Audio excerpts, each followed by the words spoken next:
Hello, good morning, student. So today we are going to see our next chapter. The chapter number is 9 and the chapter name is Browsing the Internet. So let's see what part covers here in this chapter. Electronic mail, email programs, creating an email account, composing and sending an email, internet and netiquette, advantage of email, email address, how to read an email, e-greeting cards and internet acronyms. तो ये सारी चीज़ें क्या होती हैं हम इस chapter में यहाँ देखेंगे वन बाय वन। सबसे पहले हम देखते हैं इंटरनेट के फ़ायदे क्या है हमारे पास। Internet provide an easy way to get information from all over the world, and it provide many facilities like sending and receiving messages, greeting cards, conversing with the others, downloading music, songs or pictures और many more things। देखो अब यहाँ पे क्या बताया गया है कि इंटरनेट हमें क्या है, ये बहुत इजी वे है सारी इन्फॉर्मेशन को लेने का पूरे वर्ल्ड से या कोई भी इन्फॉर्मेशन किसी तक पहुँचाने का। इसके अलावा हमारे पास कई सारी फैसिलिटीज़ हैं जैसे कि सेंडिंग मैसेज एंड इमेजेस, हम किसी को मैसेज सेंड कर सकते हैं, रिसीव कर सकते हैं, ग्रीटिंग कार्ड्स भेज सकते हैं, लोगों से बात कर सकते हैं, म्यूज़िक्स को डाउनलोड कर सकते हैं, पिक्चर्स देख सकते हैं, सॉन्ग्स देख सकते हैं। सो कई सारी चीज़ें जो है बेसिकली हम इंटरनेट की हेल्प से कर सकते हैं। Due to its low speed ordinary mail is called a snail mail. अब क्योंकि जो कुछ लो स्पीड होते हैं तो उस मेल को हम क्या कहते हैं, स्नेल मेल कहते हैं। Nowadays some of this uses of internet are discussed below. अब कुछ जो यूजेस हैं इंटरनेट के वो कौन कौन से हैं वो क्या है हम देखेंगे आगे। जैसे कि इलेक्ट्रॉनिक मेल जिसे हम ईमेल के नाम से जानते हैं। The way of sending and receiving message from one computer to another computer anywhere in the world is known as email और electronic mail. It is one of the fastest mode of the communication. Email जो है क्या है, ये एक वे है sending और receiving करने का मैसेज को कंप्यूटर से एक कंप्यूटर से दूसरे कंप्यूटर में एनीवेयर इन दी वर्ल्ड, यानी हम कहीं पे भी किसी से बात कर सकते हैं ईमेल के थ्रू।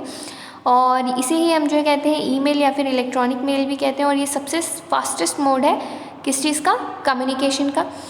अब एडवांटेजेस क्या क्या है ईमेल के देखिए। It is fast and takes a few second to reach its destination. ये बहुत फास्ट है और इसे एक बहुत ही कम समय लगता है अपनी डेस्टिनेशन में पहुंचने में। ये कॉस्ट इफेक्टिव भी है। It can be send to any number of people, और ये एक बार में कितने ही सारे लोगों को ये शेयर कर सकता है, कोई एक्स्ट्रा कॉस्ट नहीं लगता। Message can be for few line और थाउजेंड्स ऑफ लाइन्स, यानी मैसेज जो है यहाँ पे एक लाइन का भी हो सकता है और थाउजेंड्स लाइन्स का भी हो सकता है। तो इसके लिए कोई भी लिमिट नहीं है और कॉस्ट जो है पूरा सबके लिए सेम है। इसकी बात है, we use an email ID and the address of the receiver to send an email. हमें जो है ईमेल आईडी की ज़रूरत होती है और इसके अलावा क्या होती है, एड्रेस जो हमें चाहिए होता है रिसीवर का, जिसे भी हमें ईमेल करना है। अब ईमेल प्रोग्राम क्या है चलिए देखते हैं आगे। One has to register his name और other identification with this program. हमें जो है अपनी नेम और आइडेंटिफिकेशन जो है वो रजिस्टर करनी होती है इस प्रोग्राम में। An account of email ID has a password allotted to the user. एक अकाउंट जो होता है यानी कि ईमेल आईडी और पासवर्ड जो है ये यूज़र्स के साथ अलॉटेड होता है। जब भी आप ईमेल, अगर आप चाहते हैं आपका कोई अकाउंट, आपको ईमेल आईडी मिले, तो उसके लिए आपको हमेशा साइन अप करना होता है अपनी ईमेल आईडी और पासवर्ड के साथ। तो ये आपके पास ऑथेंटिकेट होता है। It is the user who is responsible for the security of his account and password. और ये जो है जो भी पर्सन जिसका भी आईडी और पासवर्ड है वही इस सारी चीज़ के लिए रिस्पॉन्सिबल होता है कि जो भी बनाई गई है वो चीज़ ऑथेंटिकेट हो, किसी और से शेयर ना हो, उसकी सिक्योरिटी मेंटेन करके रखी जाए। ईमेल प्रोग्राम जो भी है ये फ्री है और पेड भी हो सकता है। Some of the popular web based email programs are, कुछ जो पॉपुलर ईमेल बेस्ड प्रोग्राम्स हैं वो कौन कौन सी है, gmail.com है और yahoo.com है, facebook.com है, hotmail.com है। तो ये सारी क्या है, फ्री मेल वाली पॉपुलर वेब बेस्ड साइट्स हैं। इसके अलावा you can change his password but not this account detail. Even आपको अगर लगता है कि कभी आपकी पासवर्ड सिक्योरिटी जो है वो कॉम्प्रोमाइज़ हो गई है तो आप अपना पासवर्ड भी चेंज कर सकते हैं, आपको पूरी अकाउंट डिटेल चेंज करने की ज़रूरत नहीं पड़ेगी। अब फीचर्स क्या क्या हैं ईमेल प्रोग्राम के, चलिए हम देखते हैं आगे। Inbox, a folder that contains all the received message और ईमेल्स। अब जो इनबॉक्स है वो क्या है, ये एक ऐसा फोल्डर है जो कि पूरे मैसेजेस जो रिसीव किए गए हैं और जो ईमेल रिसीव किए गए हैं वो यहाँ पे शो करता है, किसमें, इनबॉक्स में। उसके बाद कंपोज है। So this option is used to write a new message, यानी कंपोज का ऑप्शन हम किस लिए यूज़ करते हैं, न्यू मैसेज को टाइप करने के लिए। सेंड बटन का हम यूज़ करते हैं कि कोई मैसेज अगर हमने बना लिया है तो उसको हमें सेंड करना है। रिप्लाई का ऑप्शन हम किसी भी मैसेज के, जो भी मैसेज हमने रिसीव किया है उसके रिप्लाई के लिए करते हैं। फॉरवर्ड जो है, कोई भी इन्फॉर्मेशन अगर हमारे पास आई है उसकी कॉपी हमें किसी और को सेंड करनी है, रिसीव कॉपी, तो हम फॉरवर्ड का भी इस्तेमाल करते हैं। डिलीट का मतलब होता है जो भी मैसेज हमने सिलेक्ट किया है उतना जो चीज़ है वो हम इसे डिलीट कर सकते हैं। कॉन्टैक्ट में जो है सभी ईमेल एड्रेस जो है सभी लोगों के जो भी अदर पीपल हैं उनके क्या होते हैं, कॉन्टैक्ट स्टोर हो जाते हैं। अब हम देखेंगे ईमेल एड्रेस। अब देखिए ईमेल एड्रेस कैसा होता है, क्या होता है, ये यहाँ पे बताया गया है। Every computer on the internet has its own unique address known as the domain name. जितने भी कंप्यूटर हैं आज के टाइम पे सभी जो भी इंटरनेट से कनेक्टेड है या है तो सभी का अपना क्या होता है, एक डोमेन नेम होता है। For any user on the internet using email services the email address become a unique address. सभी लोग जो भी इंटरनेट पे ईमेल सर्विसेज को यूज़ करें सभी का अपना ईमेल एड्रेस होता है जो कि यूनिक होता है। इसके 3 पार्ट्स होते हैं। पहला तो user name of account holder, यानी नाम होना चाहिए उस पर्सन का जो भी अकाउंट होल्डर है। सिंबल रहेगा जो कि जनरली @ होता है, जो कि रीड जिसे किया जाता है as @। Then the domain name of the internet, यानी सर्विस प्रोवाइडर का जो भी रहेगा डोमेन नेम रहेगा ETC। अब देखिए इतनी सारी चीज़ें बताई गई हैं। अब जैसे the user name come first which identify the user name and domain name are separated by the symbol of @ for example जैसे इन्फो है, इसमें जो इसकी जगह में आपका भी नाम आ सकता है। सपोज मान लीजिए फॉर एग्जांपल हमने कोई नाम लिया है करण @yahoo.com। yahoo.com क्या है, ये डोमेन का नेम है और करण अकाउंट होल्डर का नेम है। @ जो है वो क्या कर रहा है, इन दोनों को सेपरेट कर रहा है। तो ये चीज़ यहाँ पे बताई गई जैसे info@yahoo.com। अब देखिए क्रिएटिंग एन ईमेल अकाउंट, अगर हमें ईमेल अकाउंट बनाना है तो हम कैसे बनाएंगे उसका यहाँ पे प्रोसेस बताया गया है। An email address is always needed to send or receive a message. Internet service provider may offer a free email account or they may charge a money. Let us learn how to register for a free email ID in a www.yahoo.com.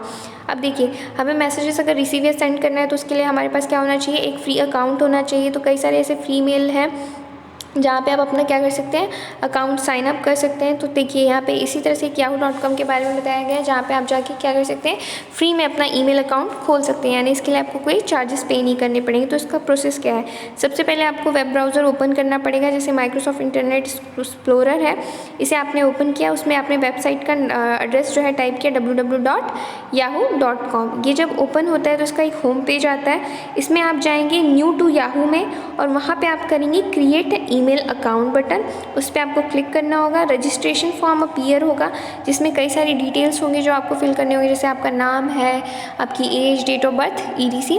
उसके बाद जैसे ही आपका account paper fill हो जाएगा उसके बाद आपको create my account में जाना होगा। उसके बाद जो है बेसिकली सारी चीज़ें प्रोसेस हो जाएंगी और आपका अकाउंट बनेगा। अगर सारी एंट्री करेक्ट रहती है तो अगर कुछ मिस्टेक रहेंगी तो आपको वो भी शो की जाएगी और उसे आपको करेक्ट करना होगा। उसके बाद how to read an email, अगर आपको ईमेल अब रीड करना है तो क्या करेंगे आप, तो बेसिकली आपको इनबॉक्स में क्लिक करना पड़ेगा और जो मैसेज है या तो उस पर आप डबल क्लिक कर दीजिए तो क्या होगा, आपका मैसेज ओपन हो जाएगा और आप मैसेज फिर रीड कर सकते हैं। कंपोजिंग एंड सेंडिंग ईमेल, अब मैसेज अगर आपको कंपोज करना है या सेंड करना है तो वो आप कैसे करेंगे।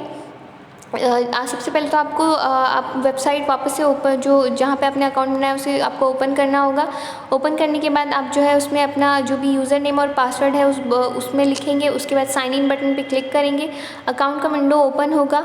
जैसे ही मेन्यू आता है उस लेफ्ट पैन में आप बेसिकली आपकी ईमेल आईडी आप जो है उसमें फील्ड में एंटर करेंगे। जो भी चीज़ें हैं आपने सब कुछ एंटर करने के बाद बेसिकली अब क्या हो रहा है, आपका अकाउंट बेसिकली आपका जो फ्रंट एंड है यानी होम पेज है आपके अकाउंट का वो ओपन होगा। उसमें आप इनबॉक्स देखा है, कंपोजिंग भी देखा होगा आपने उसमें, अगर नहीं देखा है तो आप प्रैक्टिकल करते वक्त इसे देख सकते हैं। साइड में ही लेफ्ट पैन में आपको दिखेगा कंपोज ऑप्शन।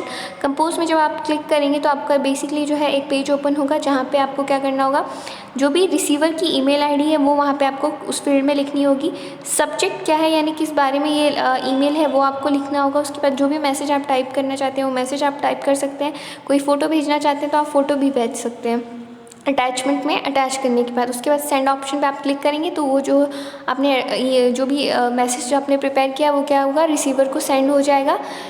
उसके बाद आप जो है फाइनली अपना अकाउंट क्लोज करने के लिए साइन आउट ऑप्शन पे क्लिक कर सकते हैं या लॉग आउट पे भी जा सकते हैं। इससे क्या होगा, आप अपने मेल से उस साइट से लॉग आउट हो जाएंगे।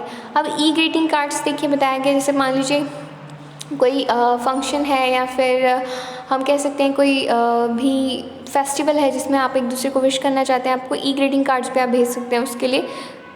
करना क्या है, देखिए we can send a greeting card to the relative और friends through the internet in the same way as we send a email to them, जैसे हम ईमेल भेजते हैं वैसे ही कर सकते हैं।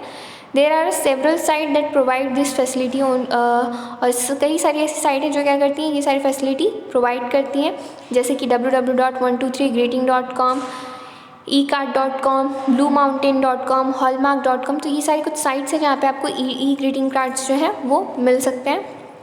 अब स्टेप्स क्या हैं ई ग्रीटिंग कार्ड्स को सेंड करने के लिए। सबसे पहले आपको क्या करना है, आपको ई ग्रीटिंग वेबसाइट को ओपन करना है। सपोज www.hallmark.com है, उसमें से कैटेगरी ऑफ कार्ड आपको चूज़ करना है कि आपको किस तरह का कार्ड चाहिए। फिर आप कार्ड चूज़ करेंगे, सेंडर और रिसीवर की डिटेल्स वहाँ पे देंगे, and we can also write a some special message अगर हमें कुछ भेजना है, और सेंड नाउ बटन पे हम क्लिक करेंगे तो क्या होगा, सारी चीज़ जो हमने भेजी, हमने जो भी हमने चूज़ किया है वो उस पर्टिकुलर रिसीवर को सेंड हो जाएगा। अब हम देखेंगे इंटरनेट नेटिक्वेट। अब नेटिक्वेट्स क्या होते हैं, one of the most efficient mode of communication to convey information is internet. अगर हम कोई भी most efficient mode of communication अगर हम कहें इन्फॉर्मेशन को कन्वे करने के लिए तो वो क्या है, इंटरनेट है। The word netiquette commonly known as net etiquette, जो कॉमन वर्ड है नेटिक्वेट का वो क्या है, नेट एटिक्वेट है। Is derive from the two words internet and the etiquette, और ये जो नेट एटिक्वेट वर्ड डिराइव किया गया है ये टू वर्ड से डिराइव किया गया है, internet and etiquette. While communicating via internet one should maintain a normal and good behaviour, और जब भी हम कम्युनिकेट करते हैं इंटरनेट पे तो हमें क्या करना है, एक नॉर्मल और गुड बिहेवियर मेंटेन करके रखना है। Rules to follow on internet during communication, कुछ जो रूल्स हैं हमें फॉलो करने होते हैं इंटरनेट कम्युनिकेशन में, वो कौन से हैं। पहला तो computer courtesy, one should be courteous and the respectful to the other while sending email और चैटिंग ऑन इंटरनेट। हमें बेसिकली क्या है, काफ़ी रिस्पेक्टफुल होना होगा जब भी हम किसी दूसरे पर्सन से बात कर रहे हैं ईमेल पे या फिर चैट कर रहे हैं over the internet. Be tolerant and careful, हमें थोड़ा टॉलरेंट भी होना होगा और केयरफुल भी रहना होगा। One should be tolerant and careful in a listening to others and should not jump to any conclusion as different people from all over the world may have a different view। और हमें किसी भी ऐसी चीज़ पे तुरंत jump नहीं करना है विदाउट एनी कंक्लूजन निकाले हुए, क्योंकि हर पर्सन जो है कहीं भी दुनिया के किसी कोने से हो सकता है और सबका अपना एक व्यू ऑफ पॉइंट हो सकता है। तो इसलिए हमें कभी कुछ क्या है, थोड़ा टॉलरेंट और केयरफुल रहना होगा। डोंट शाउट, हमें चिल्लाना नहीं है। A message should not be typed in all upper case, basically अगर मैसेज अगर अपर केस में टाइप्ड है तो इसका मतलब क्या होता है कि हम शाउट कर रहे हैं, तो मैसेज जो है कैपिटल फॉर्म में नहीं होना चाहिए। एक लेटर्स जो है जो भी कंसिडर्ड वे में होना चाहिए, यानी जो स्मॉल लेटर्स होते हैं उस तरह से हिसाब से होना चाहिए। अगर हम अपर केस यानी कैपिटल लेटर का यूज़ कर रहे हैं तो इसका मतलब क्या होता है, ये इंटरनेट पे ये कंसिडर किया जाता है कि आप उसे शाउटिंग कर रहे हैं। कीप पर्सनल इन्फॉर्मेशन प्राइवेट, और हमें अपनी जो भी पर्सनल इन्फॉर्मेशन है उसे क्या रखना है, प्राइवेट रखना है, हमें उसे पब्लिक नहीं करनी है। One should keep personal information private and should not paste in the wrong location at it can have a serious consequences. यानी अगर आप अपनी पर्सनल इन्फॉर्मेशन कहीं ऐसी जगह पे पेस्ट कर देते हैं जहाँ आपको नहीं करनी चाहिए तो इसके लिए क्या है, कुछ सीरियस कॉन्सिक्वेंसेज भी हो सकते हैं। इसके बाद लैंग्वेज इश्यूज़ हैं, तो one should not use offensive language, comment और हर्ट अदर पीपल्स फीलिंग। हमें बेसिकली जो है लैंग्वेज प्रॉपरली यूज़ करना है, हमें कोई भी ऐसे कमेंट नहीं करने कि कोई किसी की फीलिंग हर्ट हो। इसके अलावा है copyright laws should always be obeyed while copying a text और सेविंग एनी पिक्चर। कॉपीराइट का जो भी लॉ है ये हमें ओबे करना होगा अगर हम कोई चीज़ कॉपी कर रहे हैं, किसी टेक्स्ट को कॉपी कर रहे हैं या पिक्चर को कॉपी कर रहे हैं, सेव कर रहे हैं। अब हम देखेंगे साइबर बुलिंग क्या है। तो इंटेंशन टू हर्ट और embarrass the other person by sending और पोस्टिंग अ रॉन्ग टेक्स्ट और image through the internet, cell phones और the other devices is defined as the cyber bullying. Basically क्या है, हमारा इंटेंशन अगर ऐसा है किसी को हर्ट या एम्बैरेस करने का बाय सेंडिंग अ मैसेज और posting a wrong text through the image और इंटरनेट, ठीक है, इमेजेस कर रहे हैं या फिर सेल फोन्स के थ्रू कर रहे हैं या फिर किसी भी तरह की ऐसी कोई चीज़ कर रहे हैं तो ये क्या कहलाती है, साइबर बुलिंग कहलाती है। If someone gets targeted by a cyber bully he should not respond in aggression. अगर कोई भी जो है इस चीज़ का टारगेट हो जा रहा है तो उसे जो है एग्रेशन में रिस्पॉन्ड नहीं करना है। He should talk to the elder person and take up help from a law. अगर उसे जो है अगर ऐसा कुछ फील हो रहा है तो उसे अपने बड़ों से बात करनी चाहिए और जो भी प्रॉपर बाय लॉ जो फंक्शन परफॉर्म किया जाना चाहिए वो उन्हें करना है। अब हम देखेंगे इमोटिकॉन्स बेसिकली क्या है, जो इमोजीज हम यूज़ करते हैं, यानी कई बार क्या होता है हम वर्ड्स की जगह डायरेक्ट इमोजी सेंड करके हम अपनी फीलिंग्स को शेयर करते हैं। तो ये चीज़ जो है उसके बारे में है। जैसे कि देखिए, a combination of a key stroke that form a sort of picture related to an emotion is called the emoticons. Nowadays small images have been replaced type text in a graphic emoticons. जैसे कि देखिए, कुछ जो है images होती है, जैसे happy face है या लाफिंग फेस है, तो XD, इन सारी चीज़ों को अगर आप देखते हैं तो क्या होता था, एक ग्राफिक में शो होता था, शो हो जाएगा कि आप इस तरह की फीलिंग को अभी रख रहे हैं, तो इसे ही कहा गया है इमोटिकॉन्स। अब हम देखेंगे internet acronyms. Internet acronyms basically क्या है, the short form of the word use to communicate on internet are known as the acronym. अब जो भी शॉर्ट फॉर्म है वर्ड्स का, जो भी हम यूज़ कर रहे हैं for the purpose of communication, ये क्या कहलाते हैं, एक्रोनिम्स कहलाते हैं। यहाँ पे कुछ एक्रोनिम्स दिए गए हैं, जैसे मान लीजिए हमें कोई चीज़ लिखनी है एज सुन एज पॉसिबल, तो हम लिखते हैं ASAP। चेक योर ईमेल लिखना है तो हम लिखते हैं CYE। लेट मी नो के लिए हम क्या लिखते हैं LMK, which is in a capital letter. FYA है for your information। DND is for do not disturb। LOL is for laughing out loud। LOL means LOL। okay, then LATR is means later। OIC। CUL is catch you later। BFN is bye for now। TTFN tata for now। and it's a have a nice day। so these are the things we are using for the acronym। I hope ये chapter आपको समझ में आ गया। in case if you have any doubt regarding this you can ask me anytime। thank you for the day।